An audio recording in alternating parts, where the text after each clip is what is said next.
நண்பர்களுக்கு வணக்கம். பார்க்குறதுக்கு சாந்த சொருபினி மாதிரி இருக்கிற இந்த மீன்கள் ஒரு கொலகார குடும்பத்தை சேர்ந்தது அப்படின்னு சொன்னால் நீங்கள் நம்புவீங்களா? இது ஆஸ்கர் அப்படின்ற ஒரு ஒரு வகையான மீன்கள். இந்த மீன்கள் லைவ் ஃபுட் வந்து ரொம்ப விரும்பி சாப்பிடும். அதாவது மீன்கள் சின்னதாக இருந்தாலுமே இது கூட வேறு மீன்கள் போட்டிங்கன்னா கண்டிப்பாக அந்த மீன்களை இந்த மீன்கள் அடித்து சாப்பிட்ரும்.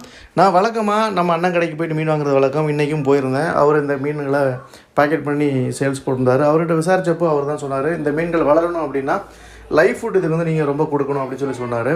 இது ஒரு வகையான கடிக்கிற வகையை சார்ந்த மீன்கள் அப்படின்னு நான் வந்து அவர்கிட்ட பேசும்போது தெரிஞ்சுக்கிட்டேன்.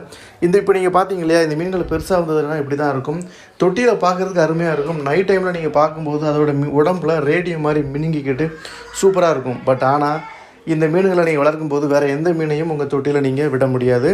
அதுபோக நீங்கள் இந்த மீனை வளர்த்து சேல்ஸ் பண்ணணும் அப்படின்னாலும் கொஞ்சம் சிரமமாக இருக்கும். ஸோ இதை பற்றின உங்களோட கருத்தை மறக்காமல் எனக்கு கமெண்ட்டில் சொல்லுங்கள்.